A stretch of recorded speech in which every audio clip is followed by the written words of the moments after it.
এইখিনিতে এটা কথা ক'বলৈ বিচাৰিছো কি যেতিয়া ব্ৰহ্মপুত্ৰ পানীটো শুকাব তেতিয়া প্ৰায় 10 স্কোৱাৰ কিলোমিটাৰ এটা অঞ্চল বালি চাপৰি এই অঞ্চলটো প্ৰটেকশ্যন দি ৰাখে এই ডাইকটোৱে নাইজান ডাইক নহয় আৰু এই ডাইকতে এখন স্লুইচ গেট আছিলে যাতে ব্ৰহ্মপুত্ৰৰ পানী কিবা কাৰণত সোমাব নোৱাৰে বা ওলাব লাগে এনেকুৱা ধৰণৰ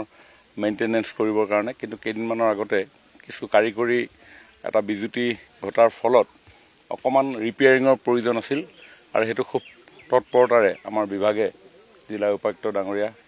তেখেতৰ বিশেষ তৎপৰতাত খুব যুদ্ধ গতিৰে এখন নিৰ্মাণ কৰিবৰ কাৰণে সিদ্ধান্ত গ্ৰহণ কৰা হ'ল আৰু এতিয়া পূৰ্ণ গতিত নিৰ্মাণ কাৰ্য চলি আছে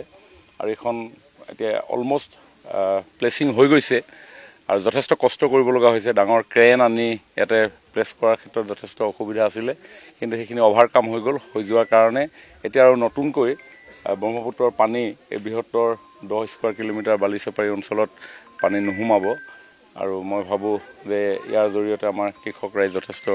উপকৃত হ'ব আৰু হেতুকে আজি নিৰ্মাণ কাৰ্য চিন্তাৰ কোনো কাৰণ নাই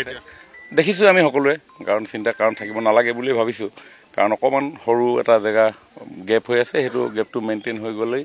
কমপ্লিট হৈ যাব আৰু তেতিয়া বাহিৰৰ পানী ভিতৰলৈ সোমোৱাৰ ৰাস্তা বন্ধ হৈ যাব